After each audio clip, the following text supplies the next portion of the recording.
ഖത്തറിലുടനീളം മഴയ്ക്ക് വേണ്ടിയുള്ള പ്രത്യേക നമസ്കാരം നടന്നു. രാവിലെ നടന്ന പ്രാർത്ഥനയിൽ അമീർ Sheikh Tamim bin Hamad Al Thani അടക്കമുള്ളവർ പങ്കെടുത്തു. രാജ്യത്തെ ഇസ്ലാം മത വിശ്വാസികൾ പ്രാർത്ഥനയിൽ പങ്കെടുക്കണമെന്ന് അമീർ ആഹ്വാനം ചെയ്തിരുന്നു.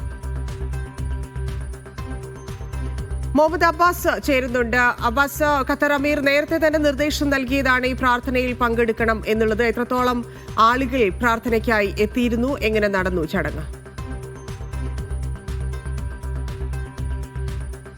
ഇന്നലെ രാത്രിയാണ് ഖത്തർ അമീർ Sheikh Tamim bin Hamad Al Thani ഇവിടെ ഖത്തറിൽ മഴയ്ക്ക് വേണ്ടി ഇസ്ലാം മത വിശ്വാസികളോട് നമസ്കരിക്കണമെന്ന് അഭ്യർത്ഥിച്ചിരുന്നത്.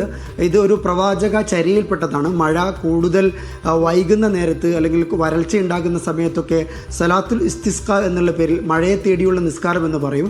ഈ മഴയ്ക്ക് വേണ്ടിയുള്ള നിസ്കാരങ്ങൾ ഗൾഫ് രാജ്യങ്ങളിലുടനീളം നടക്കുന്നതാണ്. സൗദിയിൽ നടന്നിരുന്നു, കഴിഞ്ഞ വർഷം UAE നടന്നിരുന്നു, ഇപ്പോൾ ഖത്തറിൽ നടക്കുന്നു. ഇങ്ങനെ ഈ മഴ വൈകി വരുന്ന സമയത്താണ് ഇങ്ങനെ പ്രത്യേക പ്രാർത്ഥന നടക്കാറുള്ളത്. ഇന്നലെയാണ് ഖത്തർ അമീർ അതിനുവേണ്ടി ഇസ്ലാം മത വിശ്വാസികളോട് ആഹ്വാനം ചെയ്തിരുന്നത്. ഇന്ന് രാവിലെ 6:04 പ്രത്യേക പ്രാർത്ഥന ഉണ്ടായിരുന്നത്. ഖത്തർ അമീറും അതുപോലെ ഖത്തർ പ്രധാനമന്ത്രിയും മുതിർന്ന ഉദ്യോഗസ്ഥരും മന്ത്രിമാരും ഒക്കെ ഇന്നത്തെ ഈ നമസ്കാരത്തിൽ പങ്കെടുത്തു. ഇസ്ലാം മത വിശ്വാസികൾ ഒരുപാട് പേർ, ധാരാളം പേരും ഈ പ്രാർത്ഥനയുടെ ഭാഗമായി 124 സ്ഥലങ്ങളിലാണ്, പള്ളികളിലും മൈതാനങ്ങളിലും അടക്കം 124 സ്ഥലങ്ങളാണ് ഇതിന് പ്രത്യേകമായി ഒരുക്കിയിരുന്നത്. ഇത് ഇന്നലെ തന്നെ ഖത്തർ ഔഖാഫ് ഇസ്ലാമിക കാര്യ മന്ത്രാലയം ഈ സ്ഥലങ്ങളുടെയും മൈതാനങ്ങളുടെയും പള്ളികളുടെയും ഒക്കെ ലിസ്റ്റ് പ്രസിദ്ധീകരിച്ചിരുന്നു.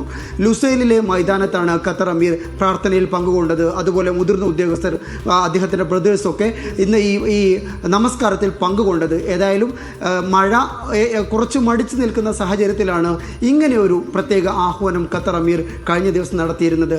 അതിൻ്റെ ഭാഗമായി ആയിരക്കണക്കിന് വിശ്വാസികളാണ് ഇന്ന് നടന്ന പ്രാർത്ഥനയിൽ പങ്കാളികളായത്. ധന്യ. ശരി അബ്ബാസ്.